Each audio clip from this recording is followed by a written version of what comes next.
अफराद के लिए जीवन साथी की तलाश के मौजू पर हमने देखा कि बहुत ही कम बात होती है, लेकिन अब ऐसा नहीं होगा क्योंकि लाहौर में एक मैरिज ब्यूरो है जो पर्सन्स विद डिफरेंट एबिलिटीज़ का रिश्ता करा रहा है और ख्वाबों का शहज़ादा या शहज़ादी ढूंढने में आपकी मदद कर रहा है और ये बड़ा मुनफरिद और बड़ा बेहतरीन काम है। बिल्कुल, और इस मैरिज ब्यूरो का ये दावा है कि डिफरेंटली एबल्ड पर्सन के लिए जीवन साथी ढूंढना कोई मुश्किल काम नहीं है। और हमारे साथ मैरिज ब्यूरो के हुमायूं अजहर इस वक्त मौजूद है, हमें ज्वाइन कर चुके हैं। अस्सलाम वालेकुम, गुड मॉर्निंग हुमायूं, कैसे मिजाज? वालेकुम अस्सलाम and very good morning. Thank you. Humayun, ये बताइएगा पहले तो कि अब तक आप कितने डिफरेंटली एबल्ड पर्सन के रिश्ते करवा चुके हैं, और जैसा कि आपका ये दावा है कि ये कोई मुश्किल काम नहीं है, तो थोड़ा सा बताइए अपने इस मिशन के हवाले से, अपने इस काम के हवाले से। मैं अब तक 40+ जो है वो प्रपोजल्स, एंगेजमेंट्स और रिश्ते करवा चुका हूँ। तो लेकिन ये है कि इसमें कुछ मुश्किलात भी हैं क्योंकि अवेयरनेस नहीं है हमारे माशरे को और एक्सेप्टेंस नहीं है। लोग समझते हैं ये बहुत मुश्किल है लेकिन इसको इजीली किया जा सकता है। क्योंकि अनगिनत लोग आके मुझसे पूछते हैं, मुझसे मिलते हैं, उनके अपाहज बच्चों और बच्चों के जो रिश्ते हैं उनके हवाले से मुझसे मुलाकात करते हैं और मैं उन्हीं की मैच मेकिंग करवा देता हूँ।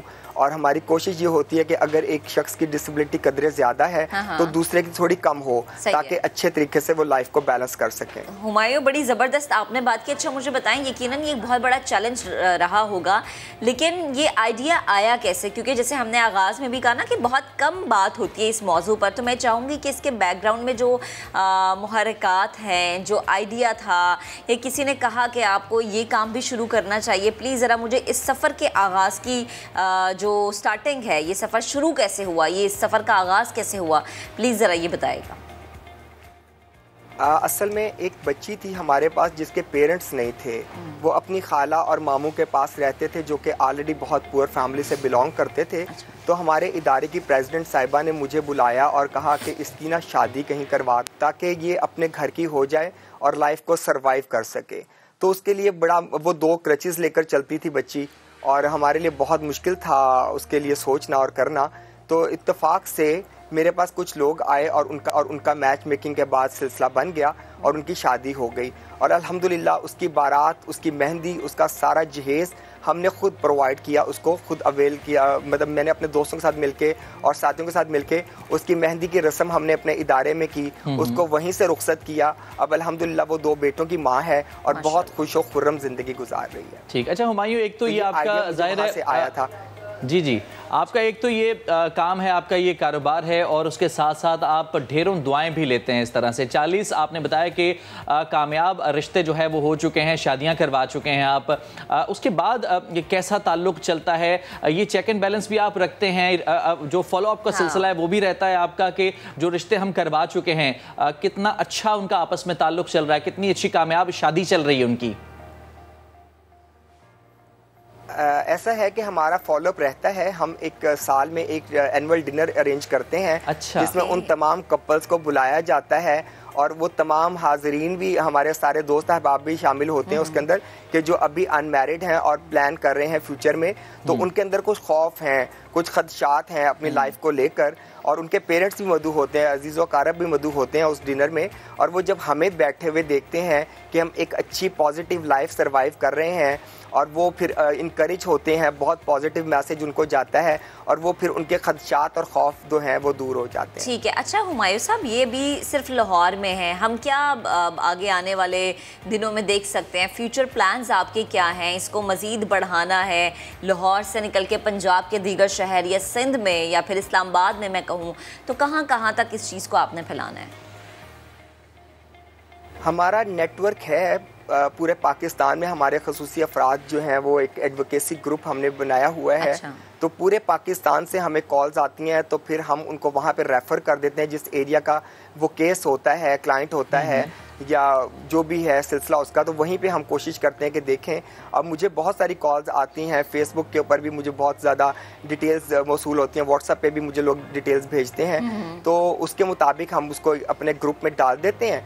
तो जो भी एफर्ट कर सकता है उस हवाले से, जिसके पास भी कोई रिश्ता होता है तो वो हमसे टाई कर लेता है और फिर हम उसको एंगेज कर देते हैं। अच्छा, तो ये फेसबुक का आपने जिक्र किया, तो कोई एक पेज बना हुआ है, लाइक अगर किसी ने राबता करना हो तो प्लीज जरा हमारे सुनने और देखने वाले लोगों के लिए बताएगा किस तरह से वो आपसे राबता कर सकता है? वॉइस सोसाइटी के नाम से है हमारा पेज। अच्छा, voice VOICE SOCIETY voice society, वहाँ पे लोगो भी लगा हुआ है, voice society for special persons. तो हमारा माजूर लोगों का इदारा है और वो हम लोग यही काम करते हैं, रिहेबिलिटेशन वाला। ठीक। अच्छा हुमायूं, ये बताइएगा कि यकीनन बहुत सारी ऐसी स्टोरीज़ होंगी जो कि डेली बेसिस पर आप देखते होंगे, जिनसे आपका अपना भी ताल्लुक़ रहता होगा। तो हमारे नाजरीन के साथ, हमारे साथ कोई ऐसी कहानी शेयर कीजिए, क्योंकि कोई ऐसा शख्स जो कि डिफरेंटली एबल्ड है, बहुत मायूस है शादी के हवाले से, अपनी ज़िंदगी के हवाले से, फ्यूचर के हवाले से, आपने उसको होप दी, उसका रिश्ता हुआ और अब उसकी जो ज़िंदगी है उस पर से मायूसियों के बादल छट चुके हों।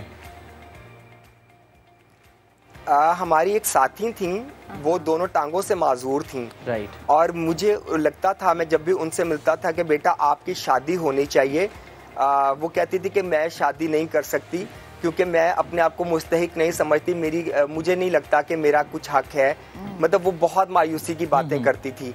तो मैंने कहा कि तुम माजूर हो, तुम्हारी फीलिंग्स माजूर नहीं हैं, तुम्हारा जज्बा अपाहज नहीं है, तुम्हारी सोच अपाहज नहीं है, तो पॉजिटिवली सोचो और अपने लिए बेहतर करो। असल में उसकी फैमिली की तरफ से उसको प्रेशराइज किया हुआ था। और वालदा से मेरी जब उसकी मुलाकात हुई तो उसकी वालदा के दरमियान उनके दिल में बहुत सारे खदशात थे उसको लेकर कि मेरी अपाहज बेटी, मैंने इसको फूलों की तरह रखा हुआ है, जो अगले घर जाके अगर कोई इसको कड़वी बात बोल दे तो इस पर क्या गुजरेगी। तो मैंने बोला नहीं, ऐसा नहीं होगा, हम इसके लिए कंपेनियन भी ऐसा ही तलाश करेंगे कि जो इसको समझे और इसी जैसा हो। ये जो वालिदैन के इस मामले में खदशात हैं, ये भी किसी हद तक बजा होते हैं, क्योंकि उनका सवाल ये होता है कि अभी मेरी बेटी या मेरा बेटा घर पर मौजूद है, अगर आगे जाकर शादी की जाती है, खुदा ना खास्ता शादी नहीं चलती है, तो एक बोझ की सूरत में वो वापस आ जाएगी। बस यही खदशात होते हैं कि जो उनको लेके इल थिंकिंग की तरफ ले जाते हैं। तो लेकिन ऐसा नहीं हुआ, होता ही नहीं है, क्योंकि आज तक मैंने जितने भी रिश्ते करवाए हैं बहुत सोच समझ के करवाए हैं। अल्हम्दुलिल्लाह सभी लोग कामयाब जिंदगी गुजार रहे हैं।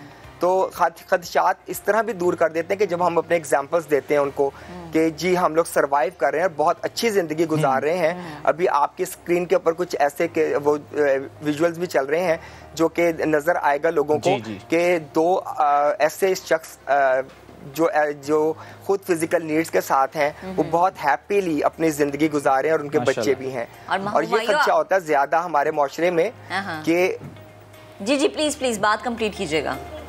अच्छा, ये खदशा होता है माशरे में कि हम अगर माजूर हैं ना और माजूर बंदे से हमारी शादी हो जाएगी तो आने वाली नस्ल भी अपाहज और माजूरी पैदा होगी। ये बड़ा सवाल तो ये सोच जो है ना बहुत गलत है। ऐसा बिल्कुल नहीं होता। आपकी औलाद बिल्कुल सेहतमंद और तंदुरुस्त होती है, खुदा ना खास्ता कभी भी उनमें जनरेट नहीं करता कोई इशू। बिल्कुल, और आप बहुत ज़बरदस्त और नेकी का काम करें हुमायूं, बेहद शुक्रिया वक्त देने के लिए, गुफ्तगू करने। अब आज ज़रा आगे बढ़ते हैं और बात करेंगे हम मौसम की। मौसम ठंडा होता जा रहा है, कराची में भी ठंड आ ही गई है, जबरदस्ती खींच के थोड़ी आ गई है।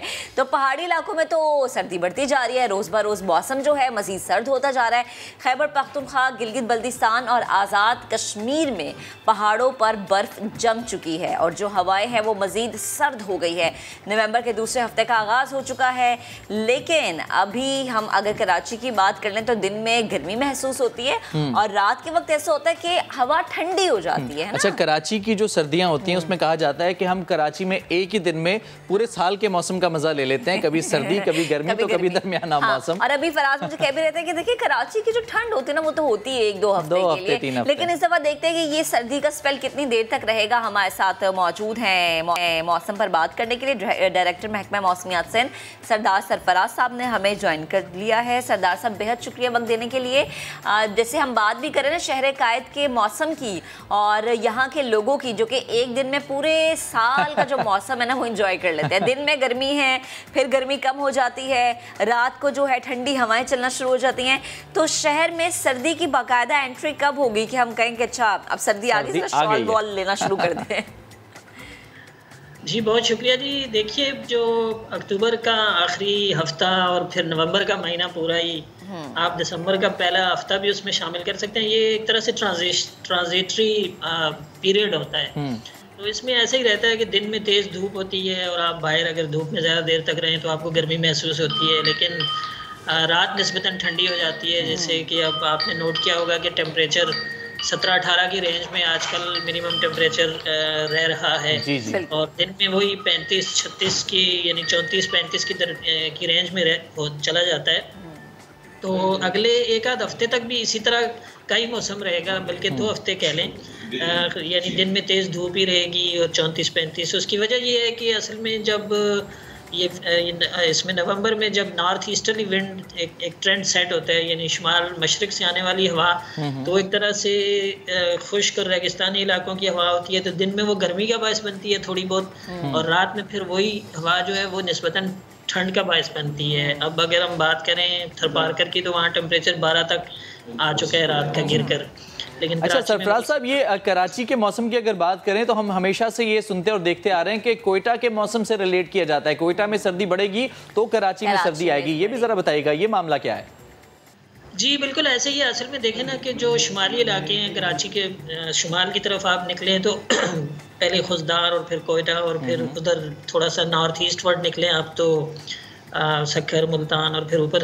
तो मतलब ये कि जो आपका विंटर होता है वो बेसिकली साइबेरियन हाई जो होता है, साइबेरिया के ऊपर एक बहुत बड़े पैमाने पर हाई प्रेशर बना होता है। तो वो जितना इंटेंस होता है, जितनी उसमें शिद्दत आती है, तो उस हिसाब से विंड्स उससे इंड्यूस होकर नीचे आ रही होती हैं। तो कराची वाले ये कहते हैं कि कोयटा की हवाएं चलेंगी तो ठंड बढ़ेगी, ये बात ठीक है। कोयटा वाले ये कहते हैं कि कंधार की हवा चलेगी तो ठंड बढ़ेगी। एक दूसरे से हवाएं मांग रहे हैं, हवाओं के पीछे लगे हुए हैं, किसकी हवा चलेगी तो हमारे शहर में, हमारे जो है घरों के पास हम देखेंगे कि सर्दी आ गई है।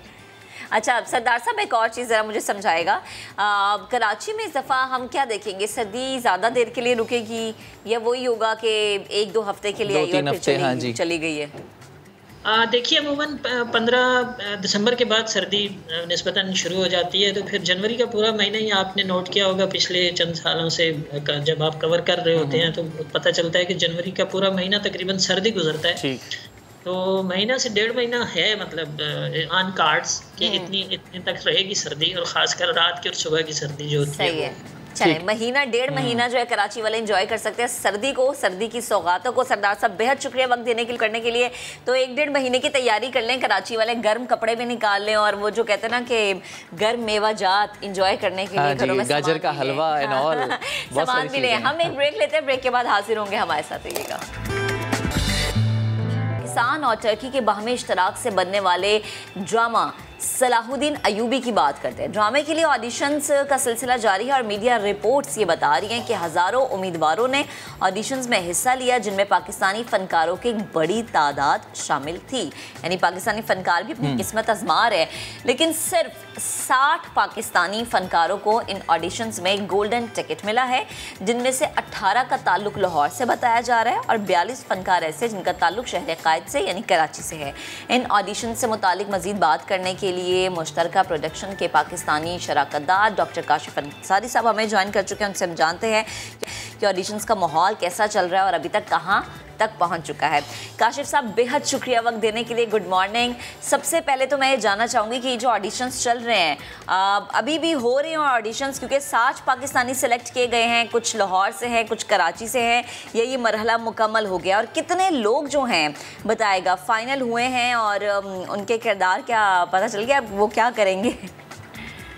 जी बिस्मिल्लाहिर्रहमानिर्रहीम। आप लोगों को एक दफ़ा फिर शुक्रिया कि आपने अपने खूबसूरत प्रोग्राम का हमें हिस्सा बनाया। पाकिस्तानी ऑडिशंस का जो फर्स्ट फेज़ है वो कंप्लीट हो चुका, जिसमें कि माशाल्लाह 60 लोग सिलेक्ट हुए। तकरीबन हमारे पास 6000 से ज़्यादा एप्लीकेशंस आई थी सिर्फ कराची में। उसके बाद फिर पंजाब से, एंटी एशियन से, लाहौर से वो अलग थी। 60 उम्मीदवार जो थे वो उनको गोल्डन टिकट मिल गए। अब उनके रोल्स आइडेंटिफाई हो रहे हैं, जो दिसंबर के एंड में इन तमाम को रोल्स और स्क्रिप्ट के हिस्से मिल जाएंगे और उसके बाद इनकी ट्रेनिंग जनवरी के पहले हफ्ते में शुरू हो जाएगी इंशाल्लाह तुर्की में। उसके बाद सेकंड राउंड होगा जो मार्च या फरवरी मार्च के दरमियान होगा इंशाल्लाह ऑडिशन का, और उसमें देखते हैं कि 40-45 लोग और लिए जाएंगे इंशाल्लाह। मुझे तो उम्मीद है ज़्यादा लिए जाएं, क्योंकि हमारा ये ख्याल था कि 25% अदाकार और अदाकाराएं पाकिस्तान से होंगी, तो अभी तो हम बहुत दूर हैं उस हदफ से। तो उम्मीद है कि ज़्यादा से ज़्यादा लोग इस ड्रामे का हिस्सा बनेंगे इंशाल्लाह। ठीक, काशिफ साहब इंटरेस्ट तो शो किया जा रहा है, लोग ऑडिशन दे रहे हैं, ये बताइएगा ये जो ऑडिशंस हुए हैं क्या इसमें नामवर पाकिस्तानी फनकार भी शामिल थे? और ये भी सुना है कि पाकिस्तानी फनकार ऑडिशंस में नाकाम भी हुए हैं। आप बता सकते हैं कि कौन कौन से नामवर फनकार हैं जो कि मुंतखब नहीं हो सके इसमें? मैं नाम तो नहीं बताना चाहूंगा, अच्छा, क्योंकि ये कॉन्फिडेंशियलिटी है, ये गलत हो जाएगा। लेकिन बेशुमार पाकिस्तान की एक कैटेगरी के एक्टर्स और एक्ट्रेसेस रिजेक्ट हुए हैं। रिजेक्ट का लफ्ज इस्तेमाल ना करें तो बेहतर है, मतलब है कि वो उस कैरेक्टर पे वो सूट नहीं कर रहे थे, ये कहा जा सकता है। सूट नहीं कर रहा है, आपने बड़ी खूबसूरत बात किया, आपने सूट नहीं कर रहे, क्योंकि ये एक मिशन है, ये एक डिफरेंट लीग है, मुकम्मल तौर पे डिफरेंट लीग है। ये कोई नॉर्मल रूटीन ड्रामा नहीं है, या फिल्म की कास्टिंग नहीं हो रही है कि जी अब वालिद का रोल इनको दे दें या भाई का रोल उनको दे दें। हमारे बेहतरीन एक्टर्स हैं, बहुत ही बासलाहियत अदाकार अदाकाराएं हमारे यहाँ मौजूद हैं, लेकिन इस ड्रामे की नौयत ही मुख्तलिफ है और इसकी जरूरत ही मुख्तलिफ है। जब ड्रामे की नौयत मुख्तलिफ है तो फिर किरदार भी वैसे ही होंगे, और किरदार ऐसे होंगे तो उनको पूरा करने वालों का भी की शख्सियत भी वैसी ही होनी चाहिए। ठीक है, अच्छा सर ये भी बताएं, जैसे हम कह रहे हैं कि हमारी फिल्म इंडस्ट्री के काफ़ी सारे लोग आए, ऑडिशंस उन्होंने दिए, और वही बात है कि वो उस कैरेक्टर पे वो सूट नहीं कर रहा होगा उन्हें कैरेक्टर। अगर इसके अलावा कोई अगर ऑडिशन देना चाहे, जैसे कि कोई भी शख्स है, मैं हूँ या मेरे को होस्ट नए अदाकार जो नए हैं जूनियर्स, अगर वो ऑडिशन देना चाहे तो उसका भी जरा हमें तरीका बता दें, क्या दे सकते हैं या नहीं? देखिए मैं बताता हूँ, फरवरी मार्च में सेकंड फेज होगा इंशाल्लाह, और सेकंड फेज में जो है वो मोनोलॉग्स दिए जाएंगे, और एक दफा फिर अच्छा ये मैं बड़े मजे की बात है, कास्टिंग डायरेक्टर्स और कास्टिंग असिस्टेंट डायरेक्टर दोनों खुद पाकिस्तान में मौजूद थे इस पूरे प्रोसेस के दौरान। एक हफ्ते का वक्त उन्होंने लगाया इस्लामाबाद, लाहौर और कराची में, और ये बाकायदा जो कैरेक्टर्स उनके दिमाग में हैं जो लिखे गए हैं अब तक, उनको मद्देनजर रखते हुए ये ऑडिशन हुए हैं। तो अब जब मार्च में मजीद सेकेंड सीजन और फर्स्ट सीजन के एंड के कैरेक्टर्स उनके दिमाग में तैयार हो जाएंगे और लिख लिए जाएंगे, तो मजीद ये कैनवस बड़ा हो जाएगा इंशाल्लाह। हम दोबारा अनाउंस करेंगे, दोबारा इस तरह से एक रोड मैप ड्रॉ करके देंगे, और इस तरह से इंशाल्लाह एक राउंड और होगा। ठीक, अच्छा काशिफ साहब बड़ा ये इंटरेस्टिंग किस्म का मेरे ख्याल में एक्सपीरियंस होने जा रहा है, क्योंकि पाकिस्तान में टर्किश ड्रामे जो है वो पसंद किए जाते हैं। बहुत बड़े बड़े ऐसे नाम हैं जो कि लोगों के जहनों में रच बस गए। अब जब देखने में ये आएगा कि पाकिस्तानी अदाकार और टर्किश अदाकार एक ऐसे प्रोजेक्ट के ऊपर काम करेंगे सलाहुद्दीन अयूबी के नाम से जो कि मंसूब है, बड़ा ज़बरदस्त किस्म का ये एक्सपीरियंस होने वाला है। ऑडिशंस के बाद ये शूटिंग का सिलसिला बाकायदा कब से शुरू हो जाएगा? मैंने कुछ तस्वीर आपके साथ शेयर की हैं। ये एक साइट है कि जो अब तक हमने फाइनल की है और ऑलमोस्ट खत्म, इस पे कंस्ट्रक्शन की साइट मैप इसका तैयार हो गया है माशाल्लाह, और इंशाल्लाह 15 से 20 नवंबर के दौरान यहाँ पे फिजिकल कंस्ट्रक्शन शुरू हो जाएगी। 15 से 25 मार्च रमजान से चंद दिन पहले तक का हमारा इरादा है कि हमारा सेट तैयार हो जाएगा इंशाल्लाह, जहां पर के 5 शहरों या 5 ममालिक के हमने वहाँ पे सेट तैयार किए, जिसमें मिस्र है, सीरिया है, इराक है, और बैतुल मुक़द्दस और जेरूसलम है, इस तरह एलेपो है, इस तरह से कुस्तुनतुनिया है। तो वो तमाम सेट इंशाल्लाह मार्च के दूसरे से तीसरे हफ्ते के दरमियान तैयार हो जाएंगे। तैयब अर्दवान साहब और इमरान खान साहब उस सेट की जो है वो का इफ्तिताह करेंगे इंशाल्लाह, और वहाँ पर शूटिंग रमजान के फौरन बाद, क्योंकि रमजान का महीना आ जाएगा अप्रैल में, तो मेरे ख्याल है मई के पहले हफ्ते में शूटिंग शुरू हो जाएगी, और जून जुलाई के महीने में हम इसको टीवी पे आता देखेंगे। चलिए अब बस हमें जून जुलाई तक इंतजार करना है। अच्छा सर मुझे ये बताएं कि खान साहब से भी मुलाकात का सुना था कि उनसे भी मुलाकात हुई, तो मैं चाहूँगी ज़रा उस मुलाकात में होने वाली बातें, क्योंकि जब हमने देखा कि एरसुल गाजी को लोगों ने जब देखना शुरू किया, पसंद करना शुरू किया, तो वो एक ऐसी चीज़ थी कि हर कोई इसमें मुब्तला था। मतलब मैं ये कहूँ, अगर अपना एक्सपीरियंस बताऊँ तो मुझे तो ख्वाब भी बन गया था, आना शुरू हो गए थे, एक ट्रेंड बन गया था। तो खान साहब से जो आपकी मुलाकात हुई इस प्रोजेक्ट पे, यकीनन डिस्कशन भी हुई होगी, तो प्लीज़ ज़रा बताएगा। देखिए, मैं 2 मिनट आपके लूंगा, इसको बड़ी आपके नाजरीन के लिए तसल्ली और तशफ़्फ़ी से सुनने की ज़रूरत है। खान साहब से मुलाकातें पहले भी होती रही हैं और इस दफ़ा भी काफ़ी तफसीली और काफ़ी मुफस्सल मुलाकात उनके साथ हुई। बात यह है कि उससे 2 रोज़ पहले या 1 दिन पहले रहमतुल्लिल आलमीन कॉन्फ्रेंस मुनक्किद हुई थी इस्लामाबाद में, और खान साहब ने एक बहुत बड़ा इनिशिएटिव लिया है जिसको रहमतुल्लिल आलमीन अथॉरिटी का नाम दिया है। जी जी। और आपने तस्करा फरमाया अर्तुगरुल गाजी का या कुरूश उस्मान का, तो ये तमाम जो है इनकी हिकायतें या इनकी जो बातचीत है, जो इनका पूरा तारीख में सिलसिला है, वो बहुत थोड़ा सा है। 2, 4, 5 पे सफ़ात के ऊपर इनकी तारीख में इनके बारे में मालूमात मिलती है। लेकिन जिस शख्सियत की हम बात कर रहे हैं वो है हजरत रहमतुल्लाह सुल्तान सलाहुद्दीन अय्यूबी साहब, जिनके बारे में हज़ारों लाखों पेजेस की तारीख मौजूद है, जो न सिर्फ मुसलमान मुसन्निफों ने लिखी है बल्कि गैर मुस्लिम मुसन्निफों का इसमें किरदार ज्यादा बड़ा है, जिसमें कि सर फहरिस्त नाम जोनाथन फिलिप्स साहब का है। और मैं चाहूंगा कि आपके नाज़रीन उनकी किताबों को गूगल पे सर्च करके पढ़ें। तो खान साहब ने जब रहमतुल्लिल आलमीन अथॉरिटी का नाम दिया तो उसमें मैंने और सेनेटर फैसल जावेद साहब इसमें कलीदी किरदार अदा कर रहे हैं। हम लोग आगे बढ़े और शहजाद अकबर साहब, शहजाद साहब हैं, एक और बहुत बड़ा नाम है पाकिस्तान की इंडस्ट्री का। तो हम सब ने मिलकर ये बात खान साहब से की कि देखिए, मोहम्मद मुस्तफ़ा सल्लल्लाहु अलैहि वसल्लम मेरे साथ, मेरे माँ बाप और 7 नस्लें उन पे कुर्बान, हमारा फर्ज है उनको पहचानवाना। ये जो गैर मुस्लिम हमारे नबी की बेहुरमती फरमाते हैं, ये जो करते हैं, इसमें कसूर उनका नहीं, कसूर हमारा है। और आपने जो ये अथॉरिटी बनाई है, इस अथॉरिटी का जो मकसद आपने बयान किया अवाम के सामने, ये पूरा सीरियल और ये पूरा मिशन जो हम लेके चले वो उन तमाम खानों को फिट होता है जो खाने आपने तैयार किए हैं और रहमतुल्लिल आलमीन अथॉरिटी का क़याम वजूद में आया है।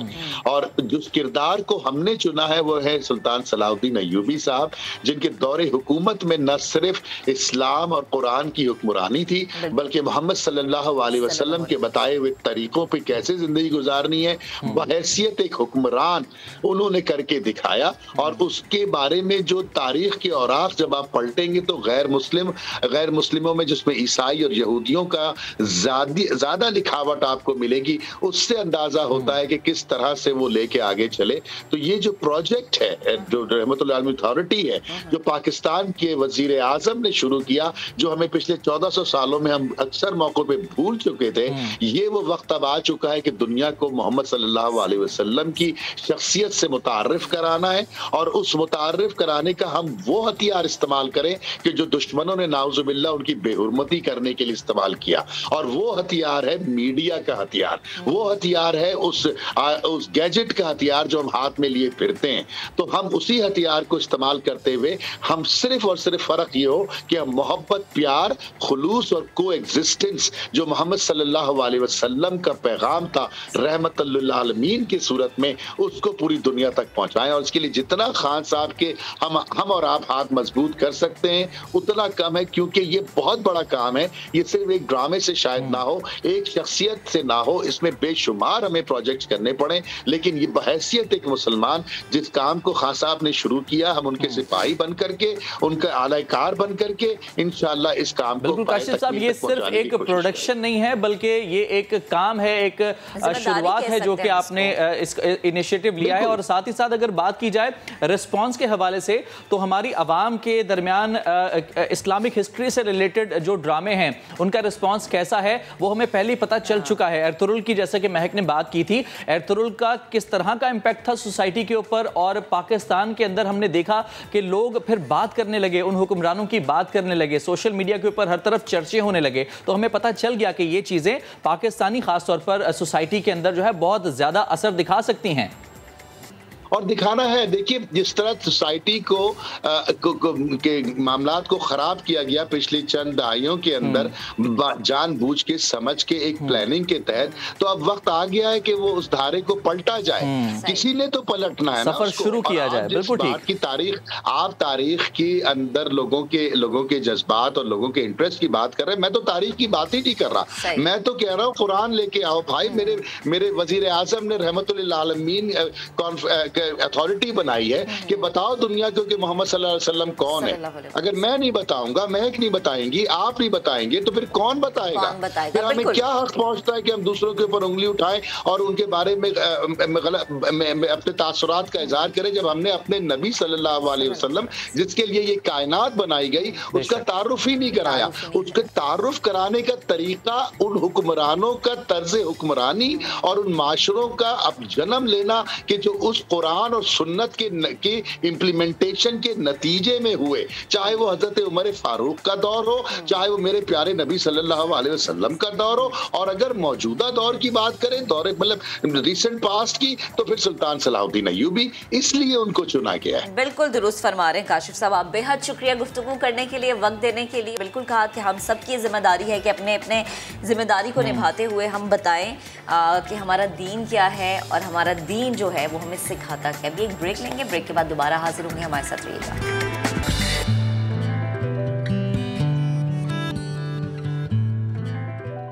Welcome back. और अब हम बात करने जा रहे हैं उस शहर की जिसने बुलंदो बाला और खूबसूरत इमारतों को अपने दामन में समेटा हुआ है। हम बात कर रहे हैं लाहौर की, लेकिन इसी शहर के पहलू में गहरे खंडरात और वीरानियों का एक सिलसिला भी मौजूद है। तामीरात के लिए बड़े पैमाने पर रेत निकाली जाती है यहाँ से, जिसके बायस ये इलाका इंतहाई अजीबो गरीब मंजर पेश करने लग गया है। अब आप परेशान होंगे कि ये इलाका है कौन सा। आयशा आता अपनी रिपोर्ट में बता रही हैं।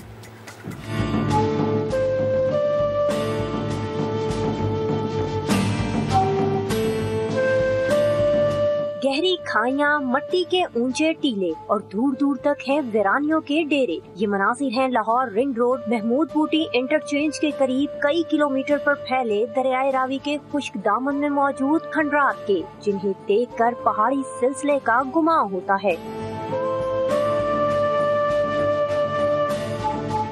शहर की बुलंदोबाला इमारतों, पुलों और अंडरपासेस की तामीर के लिए इस इलाके से इस कदर रेत और मिट्टी उठाई गई कि दरिया का दामन खौफनाक शक्ल इख्तियार कर गया।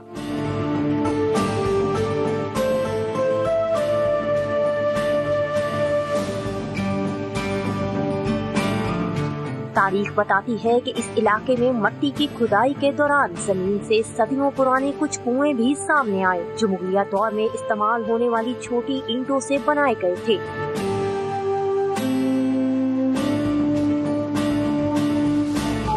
जो कुएं का स्ट्रक्चर है वो इर्द गिर्द होने वाली खुदाइयों के नतीजे में जाहिर हुआ है, और वो आज आप देखें तो वो एक मीनार की तरह चुनाई नज़र आती है। और ये कुएं यकीनी तौर पे हम कह सकते हैं कि ये मुगल दौर से ताल्लुक़ रखते हैं। मिट्टी के टीलों के दामन में एक खूबसूरत झील भी मौजूद है। ढलते सूरज के दिलफरेब मनाजिर इस झील की खूबसूरती में इजाफा कर देते हैं। इधर ही पले बने हैं, इधर पहले टोए टिब्बे होते थे, अब इधर बारिशों का पानी जमा हो गया है और बारिशों का पानी जमा होने से ये झील बन गई है। लाहौर के बीचों बीच वाक़े इन कदीम खंडरात के बारे में ज्यादा लोग नहीं जानते। अगर इस जगह पर तवज्जो दी जाए तो ये एक सियाहती मुकाम भी बन सकता है।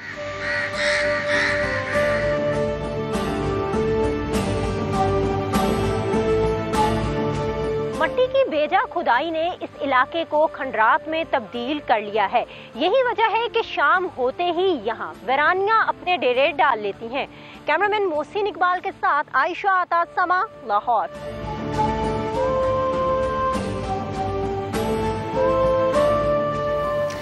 अब आगे बढ़ते हैं और आपकी मुलाकात करवाते हैं पाकिस्तान का नाम रोशन करने के लिए सरगर्म हैं बाहिम्मत नौजवान जो मुनफरिद रिकॉर्ड बना रहे हैं। हम बात करें इस्लामाबाद में मुकीम मर्दान के नौजवान मोहम्मद बिलाल अखवंजादा की, जिन्होंने 4 रोज़ और 18 घंटे में खुंजराब चाइना बॉर्डर से लाहौर तक का सफ़र स्केटिंग करते हुए तय किया। अच्छा फराज, आपको स्केटिंग आती है? बिल्कुल भी नहीं। मैं तो ये सोचता रहता हूँ ये देख कर के ये पाँव ना मुड़ जाए, मोच ना आ जाए, बड़ा ये मुश्किल काम है। लेकिन जाहिर है जो लोग करते हैं, जो एक्सपर्ट है, उनके लिए बड़ा जबरदस्त काम है। देखेंगे एक्सपर्ट और नजर भी आ रहा है कि माशाल्लाह माशाल्लाह इनकी एक्सपर्टीज, क्योंकि ये वो रास्ते हैं जहां पर गाड़ियों का गुजरना भी मुश्किल है और इन्होंने यहाँ पे स्केटिंग की है। बिलाल स्केटिंग करके जो है चढ़ने और उतरने में इस पूरे रास्ते में कामयाब रहे। Guinness book of world record में अपना नाम दर्ज करवाने की दरख्वास्त भी वो दे चुके हैं। तो बिलाल हमारे साथ मौजूद हैं, उनसे हम बात करेंगे कि ये कितना मुश्किल उनके लिए रहा क्योंकि वैसे तो सफ़र करना ठीक है, लेकिन स्केटिंग के ज़रिए ये सफ़र तय करना यकीनन बड़ा मुश्किल होगा। अस्सलाम वालेकुम बिलाल, गुड मॉर्निंग, कैसे हैं आप? वालेकुम अस्सलाम, अल्हम्दुलिल्लाह मैं ठीक ठाक खैरियत से हूँ। अच्छा बिलाल, बड़ा ज़बरदस्त ये मनाजिर हमने जो फुटेजेस देखी हैं, चाहे ये ऊंचाई के रास्ते हों या फिर ढलान हो या पथरीले रास्ते हों, पानी भी मिला हमें, स्केटिंग करते हुए आपने ये तमाम तर सफ़र मुकम्मल किया, कैसे किया, किन किन मुश्किलात का सामना करना पड़ा आपको इस दौरान? स्केटिंग का जो सफ़र है वो तो तकरीबन हमारी तैयारी तो तकरीबन 3-4 साल पहले से थी। मैंने कहा इंशाल्लाह ये सफ़र करेंगे, तो मुश्किलात अल्हम्दुलिल्लाह इतनी ज़्यादा नहीं, क्योंकि वो एरियाज़ ऐसे हैं कि चाइना बॉर्डर से आप खुंजराब से स्टार्ट कर दें, अताबाद लेक और पासू से होते हुए आप बाबूसर टॉप, छलास और दूसरे इलाके आते हैं।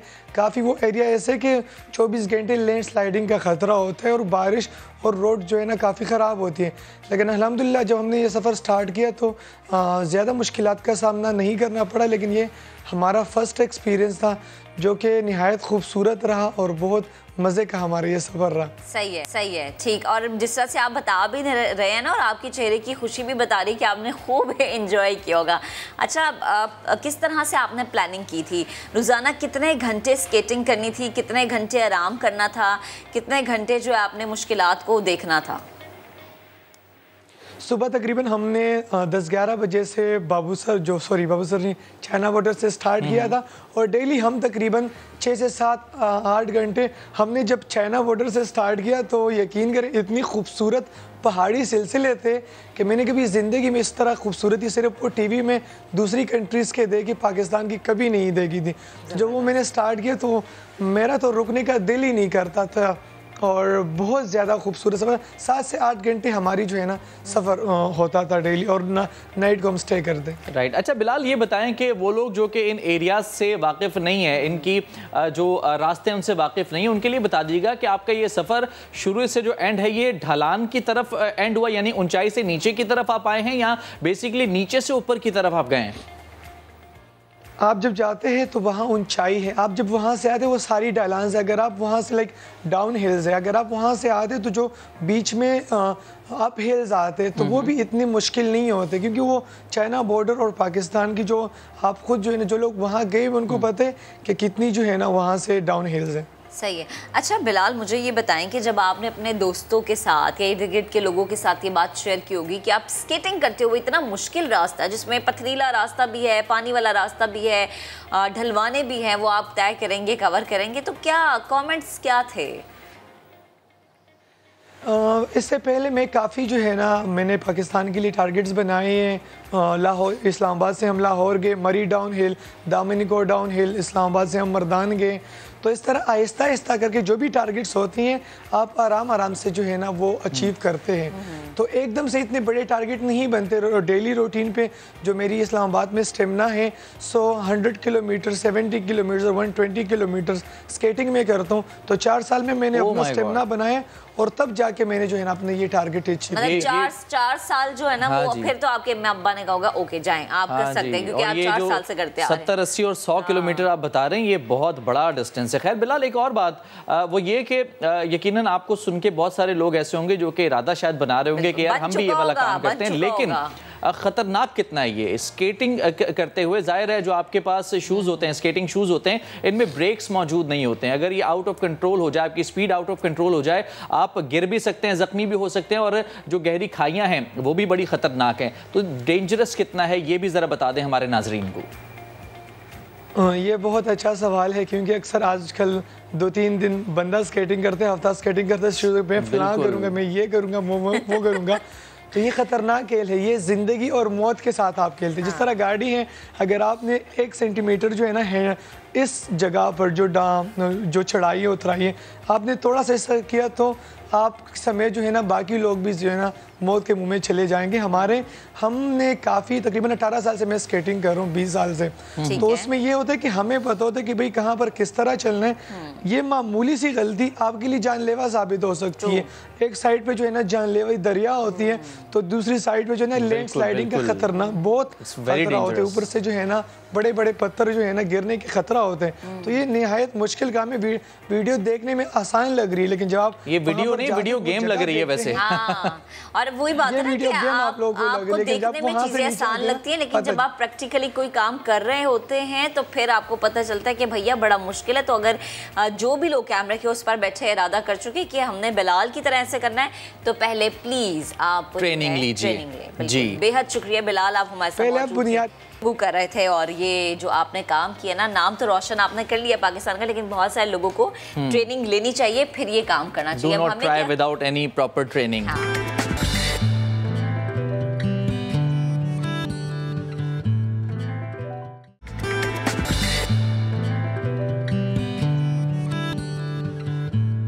मौसम बदलता है तो उसके साथ साथ पहनावे बदल जाते हैं, खाने पीने के अंदाज, चीज़ें बदल जाती हैं, थोड़ा सा मिजाज और तबीयत भी बदलती हुई नजर आती है। बिल्कुल आता है थोड़ा सा, आप अपने आप में कहते हैं कि अच्छा हमारी तबीयत भी थोड़ी सी ड्राई हो गई है, सुस्ती छा जाती है।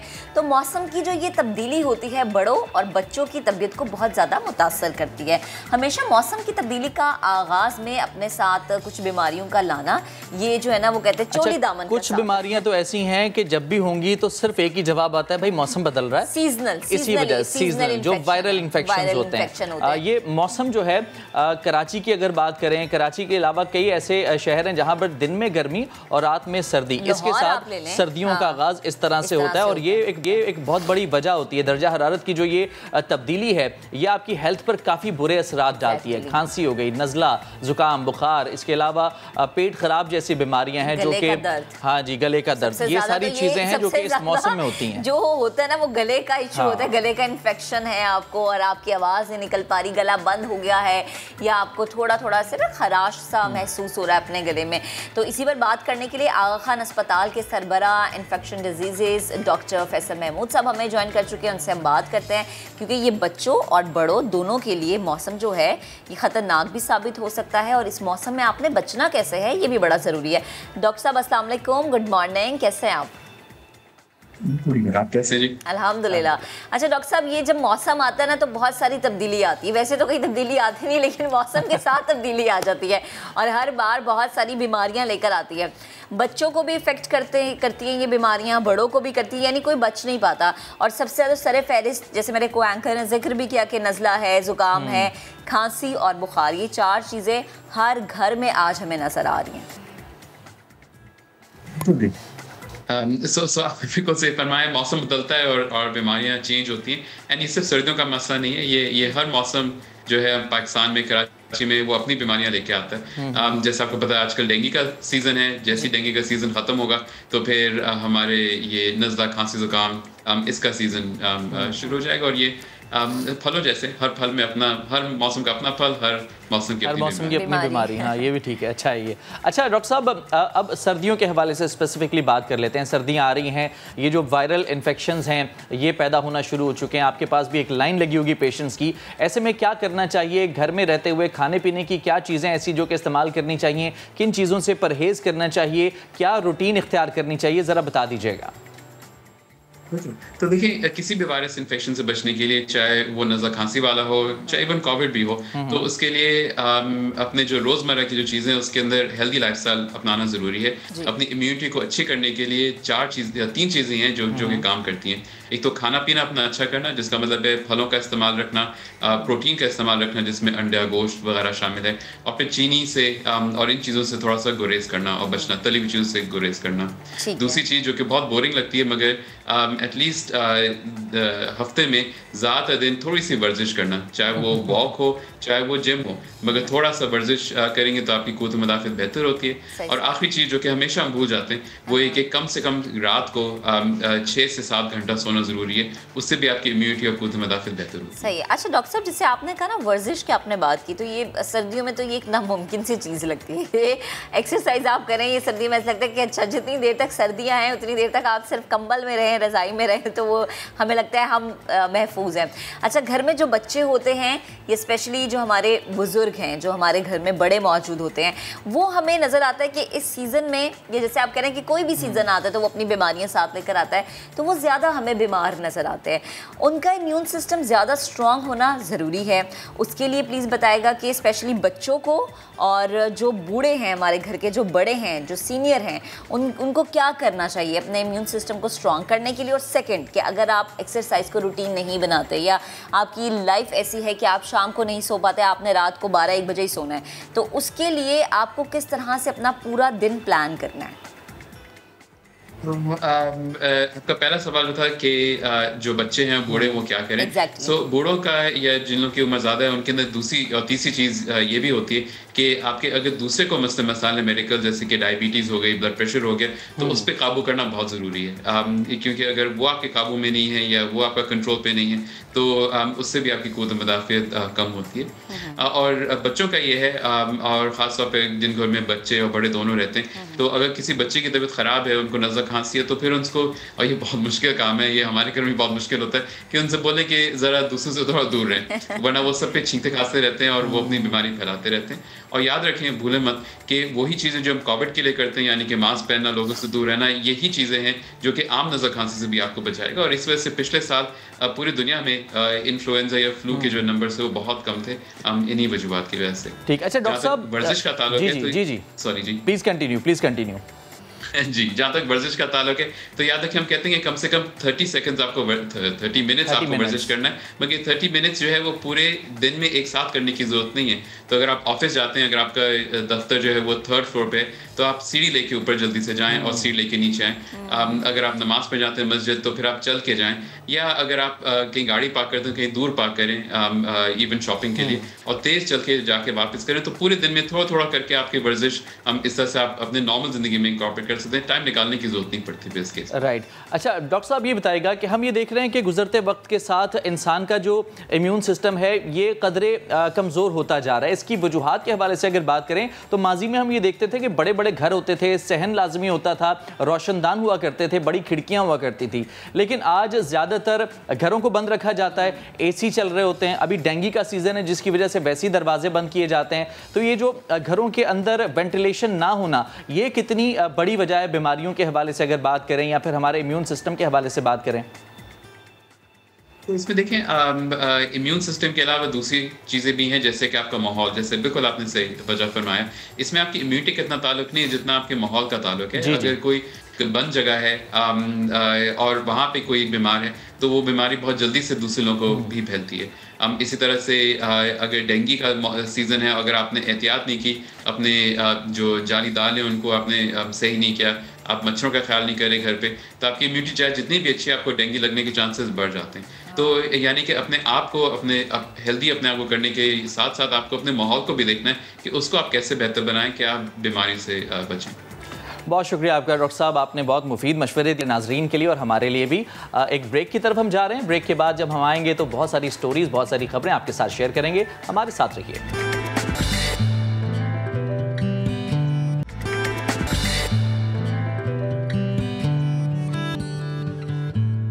अच्छा जी, आपको बताते हैं कि वक्त बदल रहा है, हर चीज़ में जिद्दत आ रही है। इन दिनों पाकिस्तान में मसनूई ज़हानत के ज़रिए फैशन मॉडलिंग का नया ट्रेंड मुतारिफ कराया जा रहा है। अब आप ये कह रहे होंगे कि मसनूई ज़हानत के ज़रिए फैशन मॉडलिंग, अच्छा होता है इसमें ये है जनाब के मॉडल्स जो हैं, अब इसमें मॉडल्स के बग़ैर आप किसी भी ब्रांड की ना सिर्फ शूट मुकम्मल कर सकेंगे, मुमकिन हो सकेंगी, बल्कि लोग आर्टिफिशियल इंटेलिजेंस के ज़रिए मॉडल्स के पहनावे देखकर यानी ये जो मॉडल्स हैं ये बेसिकली एक्चुअल मॉडल्स नहीं है। नहीं, एग्जैक्टली राइट। और ये देखें ना आप, मैं तो कहूँगी कि ये जो मॉडलिंग का कारोबार था ठप होने लगा है।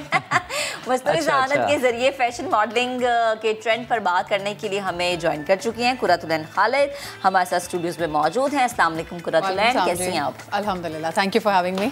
अच्छा ये क्या मतलब, मुझे एक दफ़ा मैं चाहूँगी कि मुझ समेत मेरे नाजरीन जो मुझे देख रहे हैं उनकी आसानी के लिए समझाएगा, ये मतलब इसका ये आइडिया क्या है? इसमें मॉडल्स नहीं होंगी, इसमें मॉडल्स की छुट्टी होने वाली है, इसमें सिर्फ कपड़े होंगे, बैग्स, ज्वेलरी, हर चीज़ जो कि आपकी ज़रूरत की होती है, ये है क्या? अच्छा ये जो वैसे हमने छोटी सी एक वीडियो देखी है, इसमें जो मैं समझ पाया हूँ, छोटा सा जो क्लिप, यानी कि एक मॉडल जो कि एक जनरेटेड मॉडल है, उसका फेस आपने लगा देना है और जो भी आपके डिज़ाइन हैं, जो कपड़े हैं, वो आप उसको जो है चेंज कर सकते हैं, मैनुअली चेंज कर सकते हैं विद ग्राफिक्स। जी। So before we begin, actually मैं थोड़ा सा आप लोगों को अपनी कंपनी के बारे में इंट्रोडक्शन देना चाहूँगी। सो ब्रांडवर्स हमने एक टेक स्लैश क्रिएटिव स्टार्टअप था जो हमने अराउंड अब तो 4 साल होने को आ रहे हैं पहले लॉन्च किया। सो जब ये कंपनी लॉन्च हुई थी, हमारा आइडिया ये था कि जितने भी बिजनेसेस ई कॉमर्स पे सेलिंग कर रहे हैं, उनकी कंटेंट क्रिएशन जो होती है वो हम लोगों की कंपनी जो है उसकी रिस्पॉन्सिबिलिटी लेके क्रिएट करेगी। अब उसमें आपका रिटन कंटेंट भी आता है, उसमें आपकी डेटा स्क्रैपिंग भी अगर हो गई, उसमें आपकी फोटोग्राफी हो गई, डिज़ाइन हो गया, वीडियो हो गया। ब्रांडवर्स पूरे का पूरा कंटेंट कंपनीज के लिए बनाता है। उसमें बहुत सारे local and international fashion brands हमारे साथ अब काम कर रहे हैं। FMCG कैटेगरी के क्लाइंट्स बहुत ज़्यादा काम कर रहे हैं, जनरल प्रोडक्ट फोटोग्राफी हो रही है।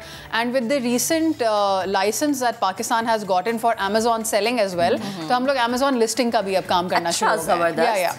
सो पहले तो कंपनी शुरू हुई थी उस पॉइंट ऑफ व्यू से, हम लोग सिर्फ FMCG डेटा क्रिएट कर रहे थे, फिर उसके बाद हम लोग फैशन ब्रांड्स की तरफ आए ई कॉमर्स करने के लिए, and now with artificial intelligence services, and हम लोग कैंपेन एंड फैशन फिल्म्स और वीडियोस उसकी तरफ भी अपनी सर्विसेज को लेके जा रहे हैं। कुरतुलैन, मुझे ये ज़रा समझाइए कि आमतौर पर जब भी कोई ब्रांड जो है अपने कोई नई कलेक्शन लॉन्च करता है, कपड़ों के हवाले से मैं बात कर रहा हूँ, मॉडल्स को कॉन्टेक्ट किया जाता है, मॉडल सेलेक्ट की जाती हैं, फिर ये देखा जाता है कि उनका फेस, उनका बॉडी स्ट्रक्चर, उनके बाल कैसे हैं, उस हिसाब से उनको फिर ढाला जाता है अपने ब्रांड के हिसाब से, जो भी उनके कलर्स हैं या फिर समर या विंटर कलेक्शन है उस हवाले से। अब आपका ये जो सिस्टम है, आर्टिफिशियल इंटेलिजेंस की हम बात कर रहे हैं, यहाँ पर मॉडल की जो बॉडी है, यानी उसको बल्कि दिखाना है या बिल्कुल लीन दिखाना है, उसके बाल कैसे दिखाने, यानी ये जो मॉडल्स हैं ये बेसिकली एग्जिस्ट नहीं करते, ये सिर्फ एक वर्चुअल इमेज है एक इंसान की, जिसके ऊपर आपने वो सारे कपड़े एडजस्ट कर देने हैं, इस तरह का सिलसिला। ये जरा आसान अल्फाज में हमारे नाजरीन को बताएं इसको। सो बेसिकली हमने जब इनिशियली शुरू किया था, तो व्हाट मेक्स ब्रांडवर्स डिफरेंट इसके, हम लोग एक ट्रेडिशनल फोटोग्राफी स्टूडियो या कंटेंट स्टूडियो की तरह फंक्शन नहीं करते। सो हमने ऑटोमेटेड सिस्टम्स में इन्वेस्ट किया हुआ है, जिसमें बेसिकली आपके फोटोग्राफर्स या क्रिएटिव्स अगर आते हैं, सो वो एक प्रोफाइल बनाते हैं, एंड वो प्रोफाइल लेट्स से कोई ऑनलाइन सेलर है उसके लिए बनाया, एंड दे से कि हमें कंसिस्टेंट ये बैकड्रॉप का कलर अपनी पूरी ऑनलाइन शॉप पे दिखाना है। सही है। Our systems will create those profiles. So अब अगर आप फोटोग्राफी आज करा रहे हैं या 10 साल बाद भी कराएंगे, तो आपको रिजल्ट सेम मिलेगा। वही सेम रूल हम लोग फैशन फोटोग्राफी में भी अप्लाई करते हैं। सही है। अब बात जो AI की आ रही है, जो आपने की है, व्हाट हैपेंस इज कि we have our own team of 3D artist जो बेसिकली रेंडर करके, मोल्ड करके एक मॉडल क्रिएट करते हैं, एवटार बना लेते हैं आप, एक एवटार बना लेते हैं, और उसके हम लोग different body language, hand movements, poses वगैरह कैप्चर करते हैं, ताकि अगर कोई गारमेंट हमें मूवमेंट में भी दिखाना है, तो वो हमारा जो बिल्ट इन सॉफ्टवेयर है वो ऑटोमेटिकली उसको एडजस्ट कर लेता है उसके मुताबिक। सही है। And when you see the result online, ये हमने थोड़ी सी टेस्टिंग भी की थी इनिशियल डेज पे बिफोर अनाउंसिंग द सर्विस। हमने सोशल मीडिया पे डाला, एंड बहुत सारे लोग सबसे पहले तो ये परेशान हो गए थे कि कोई गोरा जो है वो शलवार कमीज की मॉडलिंग यहाँ पे लोकल ब्रांड्स की क्यों कर रहा है और आपको ये मॉडल्स कहाँ से मिल रहे हैं? इसमें मेरा इंटरेस्ट इस तरह भी पैदा हो रहा है कि आमतौर पर ये देखा जाता है कि ये कपड़ा या ये सूट मुझ पर सूट करेगा या नहीं। तो इसमें ये भी आगे जाकर ऑप्शन लाया जा सकता है कि जो आपका कस्टमर है आप उसकी पिक्चर को इसके अंदर ऐड करें, आप देख सकते हैं कि ये जो कपड़े हैं ये मैं पहने हुए कैसा लग रहा हूँ या कैसी लग रही हूँ। That's definitely a feature that we are looking into right now. अभी एट द मोमेंट क्या हो रहा है कि क्योंकि हम लोग खुद ही अब जनरेट कर रहे हैं मॉडल्स, तो आप लोग भी नोटिस करेंगे कि हमने डिफरेंट शेप्स एंड साइजेस के मॉडल्स क्रिएट किए हैं सो दैट रियलिस्टिकली देखें कई चीज़ें हम लोग ऑनलाइन शॉप करते हुए देखते हैं वो उस मॉडल पे बहुत अच्छी लग रही होती हैं, बट मैं जब जाके देखती हूँ I wear them and I am like यार मुझ पे तो इतनी अच्छी नहीं लग रही। ये आपकी बात से मैं इसलिए यहाँ पर एग्री करूँगी क्योंकि हमारे यहाँ होता ये है कि बहुत सारी खवातीन ऐसी कहती हैं फलानी मॉडल ने ये पहना था ना, अच्छा यही रंग चाहिए। दुकान पे जाके थी वो हमने तस्वीर देखी थी आपकी ऑनलाइन, इस पे हमें वो दिखा दे, मैं भी वैसे ही लगना चाहती हूँ। मैं भी वैसे लगना चाहती हूँ। अच्छा ये एक और चीज़ मुझे समझाएगा कि जैसे हम देखते हैं कि जैसे कोविड में हमने देखा कि बहुत सारी शॉप्स बंद हो गई, ऑनलाइन शॉपिंग आ गई, ये तो इस लिहाज से एक तो ये बड़ी अच्छी चीज़ है। दूसरी चीज़ ये कि इससे हम ये समझें कि जो हमारे मॉडल्स हैं, जो यू नो ऐसा हमारा एक तबका है जिनको हम मॉडलिंग के लिए हायर करते हैं, या फिर हम ये देखते हैं कि आजकल सोशल मीडिया पे पीआर कैंपेन्स बड़ी चलती हैं कि अच्छा जो इन्फ्लुएंसर्स हैं आपने उनको कपड़े भेज दिए, उन्होंने पहन के मॉडलिंग करके दिखा दी और फिर आप खरीद रहे हैं, ठीक है। तो ये दो चीज़ें जिनको हम कहेंगे, अगर मैं आम इंसानी अल्फाज में कहूँ कि कारोबार इनका ठप हो जाएगा, नीचे आ जाएगा, तो ऐसा ही है। नहीं, ये ना एक्चुअली आपने बिल्कुल सही एक बात पॉइंट आउट की है। ये सबसे पहला फीडबैक हमें कंसर्न लोगों का यही आया था कि दे वर लाइक कि हमारा क्या होगा, हमारी नौकरियों का क्या होगा, हमारी नौकरियों का क्या होगा। बट द थिंग इज कि हम जो कंटेंट क्रिएट कर रहे हैं वो आपकी ई कॉमर्स शॉप के लिए है। जो कैटलॉग डॉक्यूमेंटेशन होती है ना आर्टिकल की कि भाई वो एक इंसान के जिस्म पे ऐसा दिखेगा। अब अगर आपको वो दुबले इंसान पे देखना है या कोई थोड़ी भरी हुई जिसामत का इंसान है उस पर भी देखना है कि ये फैब्रिक कैसा लगेगा, वो नज़र आता है। बट जो आपके कैंपेन शूट्स होते हैं और आपकी फैशन फिल्म्स होती हैं उसमें तो यू नो आपके मॉडल्स कहीं नहीं गए, बिल्कुल they would be needed there very much.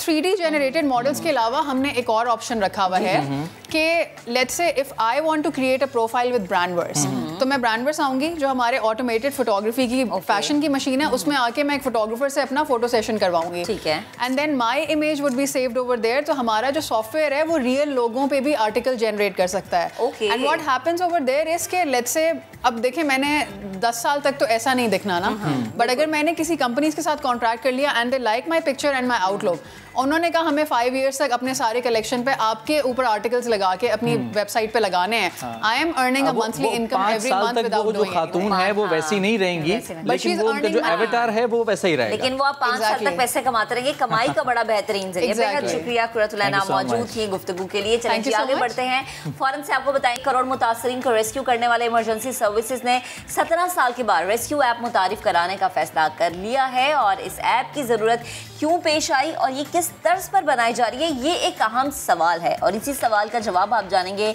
Jahangir Khan की रिपोर्ट में।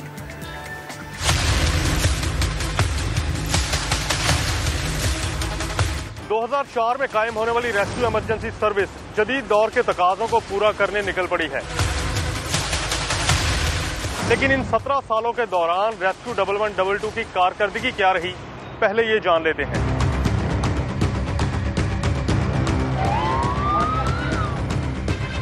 अब तक सिर्फ पंजाब में हम देखते हैं तो 1 करोड़ लोग जो हैं वो इससे बेनिफिट हुए। मोटर बाइक सर्विस शुरू करनी पड़ी बिकॉज हम वहाँ पे नहीं पहुँच सकते थे। 8,30,000 से ज़्यादा इमरजेंसीज पे रिस्पॉन्ड किया और एवरेज रिस्पॉन्स टाइम उसमें 4 मिनट का है। लोग खौफ व हरास के शिकार थे। इवन किसी के घर में पता चल जाता था कि इसको कोविड है तो उसको घर वाले छोड़ जाते थे। हमने अब तक कोई 22,000 से ज़्यादा इस किस्म के लोगों को जो है वो हमने शिफ्ट किया। हमने 4,000 से ज़्यादा इज़्ज़तदार तरीके से तदफीन का अमल भी जो है वो हमने जो है वो परफॉर्म किया। हमने 50,000 फैमिलीज़ में बाकायदा जो है वो राशन की डिस्ट्रीब्यूशन की। हमने अपने स्टेशंस को खोल दिया ताकि वहाँ पे लोग आ सकें, वहाँ पे इज़्ज़तदार तरीके से उनको अगर किसी को भी फैमिली को सपोर्ट की ज़रूरत है तो उसको राशन भी उसको प्रोवाइड किया जा सके। इमरजेंसी रिस्पॉन्स के दौरान मुतासरा शख्स और इमदादी टीम का लम्हा ब लम्हा राब्ता कैसे यकीनी बनाया जाए, इमरजेंसी व्हीकल की मॉनिटरिंग कैसे की जाए और ऐसे बहुत से मसाइल का हल हुकाम ने एक ऐप की सूरत में निकाला है। इस ऐप के फीचर्स क्या होंगे और ये किस हद तक सूदमंद साबित होगी, ये भी जानते हैं। अगर खुदा ना खास्ता आपको कोई भी इमरजेंसी होगी तो आप कम से कम उस ऐप पे इमीडिएटली कॉल कर सकेंगे, हमें आपकी लोकेशन पता होगी, नेचर ऑफ इमरजेंसी पता होगी, और किसी वजह से अगर आप उस वक्त नहीं भी कॉल कर सकते तो अब हमें मैसेज वहाँ से जा सकता है। आप तब देख भी सकेंगे कि इस वक्त जो इमरजेंसी व्हीकल है कहाँ पहुँची है। तो मैं समझता हूँ ये एक बहुत बड़ा रेवोल्यूशनरी स्टेप होगा, और उसी में साथ हम ट्रेनिंग की फैसिलिटीज़ भी दे रहे हैं ताकि आप बेसिक फर्स्ट एड को भी सीख सकें। किसी को हार्ट अटैक हो गया है, किसी का कोई गले में कुछ फंस गया है, तो ऐसी सूरत हाल में या कोई ब्लीडिंग है बहुत एक्टिवली हो रही है, उसको किस तरह से रोकना है, तो ये चीज़ें हम उसके अंदर आपको सिखा सकेंगे। रेस्क्यू 1112 की ये ऐप हुक्काम के दावों के मुताबिक रिस्पॉन्स टाइम को मजीद बेहतर करने और शहरियों को सहूलत देने में किस हद तक मुआवन साबित होगी, इसका अंदाज़ा ऐप के ऑपरेशनल होने के बाद ही लगाया जा सकता है। कैमरामैन जवाद याहिया के साथ जहांगीर खान, समा, लाहौर। तो ये रिपोर्ट आपने देखी। बात यह है कि हम ये मुसलसल नोट कर रहे हैं कि ज़िंदगी का हर शोबा, तकरीबन हर शोबा डिजिटलाइज हो रहा है, एप्लीकेशंस बनाई जा रही हैं जिससे लोगों को सहूलियात मैसर आएँ। डॉक्टर रिजवान जो कि डीजी रेस्क्यू हैं, उन्होंने इस एप्लीकेशन के हवाले से काफ़ी डिटेल्स बताई, लेकिन बहुत सारे ऐसे भी सवालात हैं जो अभी भी बाकी हैं जो हम पूछना चाहते हैं। इसी वजह से डॉक्टर रिजवान डीजी रेस्क्यू इस वक्त हमें ज्वाइन कर चुके हैं। डॉक्टर रिजवान नसीर साहब, अस्सलाम वालेकुम, गुड मॉर्निंग, बहुत शुक्रिया सर आपका वक्त देने के लिए। डॉक्टर साहब, पहले तो हम बहुत ज़्यादा अप्रिशिएट करते हैं जिस अंदाज में, बेहतरीन अंदाज में ये रेस्क्यू 1112 की सर्विस काम कर रही है। ये जो नई एप्लीकेशन है ये किस तरह से लोगों की ज़िंदगी को मज़ीद आसान बनाएगी, और आपका जो ये काम है रेस्क्यू का, उसमें मज़ीद क्या बेहतरी आएगी इससे? रेस्क्यू 1112 आज जनूबी एशिया की एक लीडिंग इमरजेंसी सर्विस बन गई है, जिसके तकरीबन हमारी इस वक्त कोई 750 के करीब एम्बुलेंसेज हैं। 900 के करीब हमने मोटर बाइक एम्बुलेंसेज ऐड की, बिकॉज देखा आपने कि गुंजान आबाद इलाकों में, शहर में जब रश बढ़ गया उस वक्त पहुंचना बहुत मुश्किल था। तो इस सही सूरत हाल में भी रिस्पॉन्स टाइम को इम्प्रूव करने के लिए हमने motor bike ambulance service introduce की। तो वो हमारी तकरीबन 900 मोटरसाइकिल इस वक्त 9 डिवीजनल हेडक्वार्टर्स में जो है वो पंजाब में चल रही हैं। उसके साथ साथ तक हमारी तकरीबन 375 के करीब फायर और रेस्क्यू की व्हीकल्स हैं जो कि मुख्तलिफ़ किस्म के आग लगने के वाक़यात या रेस्क्यू के वाक़यात में जो वो रिस्पॉन्ड करती हैं। सो ऑब्वियसली इतने बड़े फ्लीट को जब आपने मैनेज करना है तो वो मैनुअली पॉसिबल नहीं है। वैसे तो हमने पहले दिन से इनमें ट्रैकर्स लगाए हुए थे और उसको हम यूज़ करते थे टेक्नोलॉजी को, लेकिन इन सब चीज़ों को अब इंटीग्रेट करना था, और उसकी जो सर्विसेज थी वो जो बंदा इस्तेमाल कर रहा है या जो हमें कॉल कर रहा है, हम उसको भी बेहतर इन्फॉर्मेशन दे सकें कि जी हम इस वक्त कहाँ पे हैं, कितनी देर में आपके पास गाड़ी पहुँच जाएगी और कितनी देर में आपको सर्विसेज मिल रही होगी। तो रियल टाइम उनके लिए भी देखना और उनको इन्फॉर्मेशन, बिकॉज आप समझ सकते हैं कि जब एक इमरजेंसी है और उस वक्त कोई कॉल करता है तो कितना एक मुश्किल वक्त होता है। तो उसको हमने उसी अंदाज में हमने इस सारी चीज़ों को जो कि हमारे अपने रिसोर्सेज थे, जो कॉल कर रहा था उसको भी हमने ऐसा सिस्टम अब डेवलप कर दिया है कि वो कॉल जो हमें कॉल करता है उसको हम कॉन्फ्रेंस कॉल पे उसके साथ ले लेते हैं जो कि हमें जिसने रिस्पॉन्ड करना है, ताकि वो एग्जैक्टली एड्रेस को समझ भी सके, पहुंच भी सके, और जिस वक्त वो बात कर रहा है साथ साथ वो मूव भी कर रहा होता है ताकि उसी वक्त वहां तक पहुंच भी सके। सो आई थिंक उसके साथ हमने अपना रिस्पॉन्स टाइम को मजीद इंप्रूव करने के लिए हमने ये किया। प्लस जिस तरह उबर करीम आपने देखा, जब आप एक ऐप डाउनलोड कर लेंगे तो उसमें आप जिस वक्त हमें कॉल करेंगे स्ट्रेट अवे आपकी लोकेशन आ जाएगी। तो उससे ये है कि इमरजेंसी में ये बड़ी इंपॉर्टेंट चीज़ है ताकि उस वक्त हमें इधर उधर अगर ढूंढना पड़ता है कहीं पे कि जी आप किधर हैं, तो ऑब्वियसली उसकी वजह से फिर एक टाइम लगता है, कॉल को एक्सप्लेन करने में टाइम लगता है। तो स्ट्रेट अवे अगर लोकेशन आ जाएगी तो इट विल सेव टाइम, और अगर कोई इमरजेंसी में है, किसी को हार्ट अटैक हो रहा है कुछ और, उन तक हम पर वक्त पहुँच सकेंगे। तो ये एक बहुत बड़ी इंपॉर्टेंट चीज़ है। इसमें मुझे यकीन है कि ज़िंदगियाँ बचाने में एक बहुत इंपॉर्टेंट रोल प्ले करेंगे। आज रेस्क्यू 1112 ने 1 करोड़ इमरजेंसी कॉल्स को जो है वो लोगों को जो है मुतासरीन को रेस्क्यू किया है, जो कि एक नामुमकिन चीज़ लगती थी। जब हम ये शुरू कर रहे थे उस वक्त हर कोई ये बात करता था डॉक्टर साहब ये अमेरिका है नहीं है, ये पाकिस्तान है, यहाँ पे नहीं बन सकती। अल्लाह ताला का शुक्र है कि ना सिर्फ सर्विस बनी बल्कि आज एक पूरे जनूबी एशिया के लिए एक मॉडल है। ना सिर्फ मॉडल है बल्कि हम पहली टीम है रेस्क्यू की, सर्च एंड रेस्क्यू की, जो आपने देखा ज़लज़ले के बाद एक बेबसी थी, आज वो पहली टीम है जिसको क़ौम मुत्तहिदा ने सर्टिफाई किया है जनूबी एशिया के अंदर। सो ये पाकिस्तान के लिए एक एजाज़ की बात थी। और ये लोगों को एहसास तहफ़्फ़ुज़ देना कि जी दिन हो चाहे रात, आंधी हो चाहे तूफ़ान, ज़लज़ला हो चाहे आग, वबा हो, जिस तरह कोविड में आपने देखा उस वक्त कोई करीब बंदा जाने को तैयार नहीं था, उस वक्त भी हमारे रेस्क्यूअर्स ने घरों से भी रिसीव किया, हॉस्पिटल भी लेके गए, हॉस्पिटल में भी ट्रीटमेंट में भी हेल्प किया। फिर उसके बाद जिस वक्त खुदा न खास्ता किसी का इंतकाल हो जाता था तो उस वक्त कोई करीब जाने को तैयार नहीं था, उस वक्त भी हमारे लोगों ने जाके 4,500 रेस्क्यूअर्स, 4,500 से ज़्यादा लोगों को रेस्क्यूअर्स ने जो है बड़े इज़्ज़तदार तरीके से उसकी तदफीन तक के अमल को जो है वो परफॉर्म किया। और बिल्कुल डॉक्टर साहब हम जी प्लीज़ आप अपनी बात भी जारी रखिएगा और मेरा सवाल भी ले लीजिए कि जिस तरह से आप बता भी रहे हैं ना, और इवन पंजाब, चूँकि अगर मैं स्पेशली लाहौर की बात करूँ तो हमें ये हर चीज़ हर जगह नज़र आती है कि खुदा न खासा कोई भी कहीं आग लग गई, कहीं इवन कोई लड़ाई हो गई, कुछ भी हो गया, रेस्क्यू 1112 को फ़ौरन कॉल जाती है। लेकिन जो हमारे बहादुर अहलकार हैं जो कि टीम के मेंबर होते हैं, मैं चाहूँगी उनकी ट्रेनिंग से मुतालिक भी आप हमें बताएं, क्योंकि इनकी ज़िंदगियाँ आसान नहीं होती, इनकी ट्रेनिंग आसान नहीं होती, इनकी टाइमिंग्स आसान नहीं होती। मैं चाहूँगी देखने वाले नाज़रीन को आप ये भी बताएं और आप अपनी बात भी मुकम्मल कीजिएगा। जी, आप अगर देखिए जो चाहे कोई भी रेस्क्यू हो, हमने शुरू तो एज एन एम्बुलेंस सर्विस किया था, लेकिन जब लोग बेबसी में हमें कॉल करते थे कि जी आग लगी हुई है और कोई बंदा नहीं है, तो फिर हमने उस पर भी रिस्पॉन्ड करना शुरू किया। और आज हमने एक जदीद फायर सर्विस बनाई जो कि 1,70,000 से ज़्यादा फायर इंसिडेंट्स पर उसने रिस्पॉन्ड किया और अब तक 500 अरब से ज़्यादा के नुकसान बचा चुके हैं, just by improving response time and profession जो है fire fighting, professional fire fighting. अब प्रोफेशनल फायर फाइटिंग उसी सूरत हाल में मुमकिन है, या आपने अगर किसी की ज़िंदगी बचानी है तो अगर CPR करनी है तो उसमें क्वालिटी CPR करना कि जी उसके दिल को मुतहर्रिक रखना, उसमें तकरीबन आपको 100 से 120 बार 1 मिनट में उसकी छाती को दबाना है। सो आप अंदाज़ा कर सकते हैं कि इसके लिए बड़ी स्पीड और 1.5 से 2 मिनट जब आपने दबाना है तो कितनी आपको एक परफेक्शन चाहिए। और अगर आप खुद फिजिकली फिट नहीं है और आपकी अगर टेक्निक ठीक नहीं है तो फिर आप नहीं उसको हेल्प कर सकते सही तरीके से। इसी तरह अगर फायर फाइटिंग कर रहे हैं तो उसमें फायर फाइटिंग का ये नहीं है कि सिर्फ आपने बाहर खड़े होकर आज पानी मारना है, नहीं, तो बाकायदा फायर फाइटर्स सबसे फिजिकली फिट होते हैं, वो बाकायदा फायर टर्न आउट गियर होता है, उनके पास ब्रीदिंग अपरेटस होता है जिसकी मदद से वो अंदर जाते हैं और बाकायदा जाके जो है वो उस बिल्डिंग के अंदर फायर फाइटिंग करते हैं। तो बड़ा एक रिस्की काम है। इसी तरह अगर कोई कुएं में गिर गया है तो वहाँ से उनको निकालना, टॉक्सिक गैसेज में अंदर जाना, ये सारा बड़ा मुश्किल और बड़ा डिफिकल्ट ऑपरेशन होता है। और इसमें इसीलिए 4 से 6 महीने कम से कम इनकी बड़ी रिगरस ट्रेनिंग होती है। और उससे पहले भी अगर वो EMT है तो उसने पैरामेडिकल डिप्लोमा ऑलरेडी किया होगा, फिर उसको स्पेशलाइज ट्रेनिंग दी जाएगी इमरजेंसी मेडिकल टेक्नीशियन की।